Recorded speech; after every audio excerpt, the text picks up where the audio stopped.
आज हम पढ़ेंगे हिंदी व्याकरण का पाठ 2, वर्ण, विचार और मात्राएं। इस वाले पाठ में हमें 3 चीजों के बारे में पढ़ना है। वर्ण क्या होते हैं, स्वर क्या होते हैं, व्यंजन क्या होते हैं और मात्राएं क्या होती हैं। तो सबसे पहले हम वर्णों की बात करते हैं। भाषा की सबसे छोटी ध्वनि को हम वर्ण कहते हैं। वर्ण 2 तरह के होते हैं या वर्ण 2 प्रकार के होते हैं। पहला भाग जो है वो होता है स्वर और वर्ण के दूसरे भाग को कहा जाता है व्यंजन। स्वर क्या होते हैं? स्वरों को हम बिना रुके स्वतंत्र रूप से बोलते हैं या स्वरों को बिना रुके स्वतंत्र रूप से बोला जाता है। लेकिन व्यंजनों को बोलने के लिए हमें स्वरों की सहायता चाहिए। मतलब हम व्यंजनों को स्वतंत्र रूप से नहीं बोल सकते और स्वरों को हम स्वतंत्र रूप से बोलते हैं। जब हम हमारी राजभाषा की बात करते हैं, आप सभी को पता है कि हमारी राजभाषा हिंदी है। तो हिंदी में जो स्वर हैं वो हैं कुल 11 और जो व्यंजनों की संख्या है वो है 33।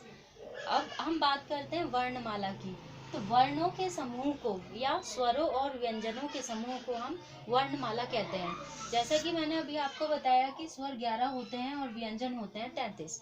तो अगर आप स्वरों और व्यंजनों को प्लस कर दो तो आपकी ये वाली संख्या आएगी 44। मीन्स वर्णमाला में कुल 44 वर्ण होते हैं या 44 वर्णों के समूह को हम वर्णमाला कहते हैं। इसके बाद हम बात करते हैं मात्राओं की। तो आप ये याद रखिए कि जो स्वर होते हैं, स्वर ही मात्रिक वर्ण होते हैं। मतलब जो स्वर होंगे वही हमारी मात्राएं होती हैं। अब हम बात करते हैं कि हमारी मात्राएं कितनी तरह की होती हैं। वो आप पिछली क्लासेस में भी या पिछली कक्षाओं में भी पढ़ चुके हैं। जैसे यहाँ पर पहली मात्रा लिखी है बड़े आ की मात्रा। बड़े आ की मात्रा को लगाने के लिए हम सिर्फ एक डंडे का यूज करते हैं या एक लाइन खींच देते हैं सीधी। जैसे काला, बाजा, इन शब्दों के बाद आ की मात्रा का प्रयोग किया गया है। उसके बाद ये छोटी ई की मात्रा है। छोटी ई की मात्रा का शब्द जैसे दिन। फिर यहाँ पर बड़ी ई की मात्रा है। बड़ी ई की मात्रा जैसे चील। छोटे ऊ की मात्रा जैसे बुलबुल।